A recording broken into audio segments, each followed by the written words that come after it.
it is difficult to watch your child struggle with something. The reality is, they have to find their way. I luckily don't have much ADD. It's more of a accumulation of other learning disorders, but specifically with ADD, I've always found that there's a certain stereotype that I receive when I tell someone that I have ADD.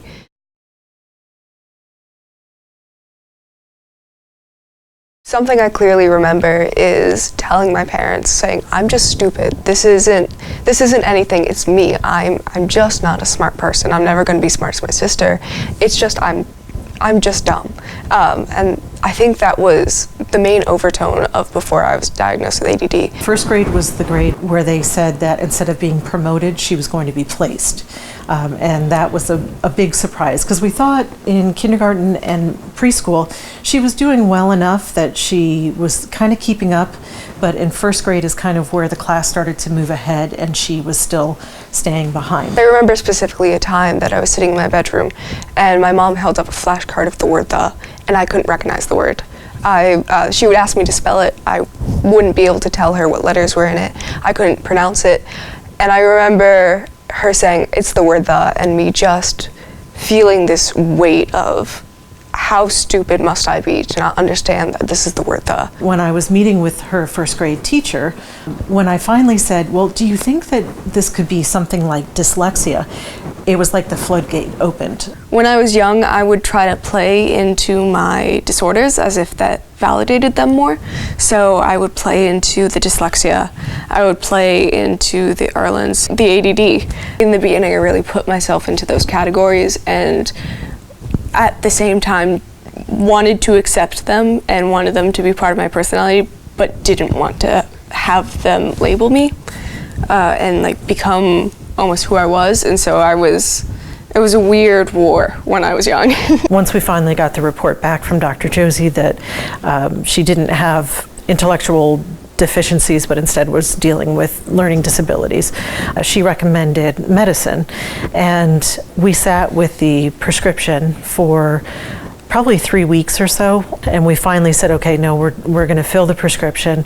And I still was internally thinking, okay, is this the right thing? Should we do behavioral therapy? And we finally went to the pediatrician, and he asked Lydia at that point and said, so how do you feel with the medicine? And it was a question that I had never thought to ask Lydia. Lydia answered, she said, well, it takes all the movies or TV or the songs or distractions in my head, and it just turns it down so I can study on what I need to do. I believe my second or third grade teacher, named Miss Perrin, it was at that time I had started to take medicine, which was helping with beginning to focus and becoming more engaged in class, but I also had special glasses that were tinted a certain color, and they just happened to be the color of like roses. And she took me out into the hallway one day because I refused to wear them because it meant I was different. It meant I was challenged. And she held them in her hand and she said, you know, when I was growing up, there was always a saying of the world looks better through rose-colored glasses. And the world will look better for you through rose-colored glasses.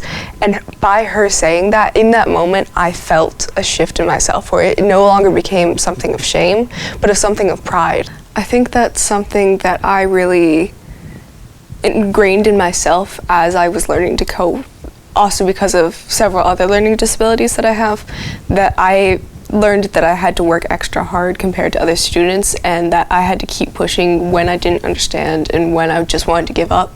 So I think because I had learned to cope and keep pushing myself forward when I was young, it's just translated and continued into my high school career.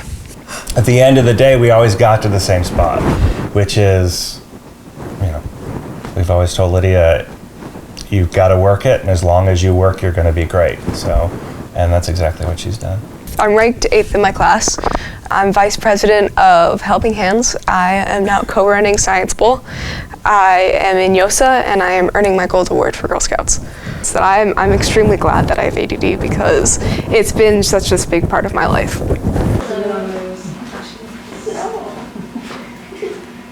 Do you want me to, I don't know if I can put we may have just white fabric if that sun is coming in too bright, or is that okay?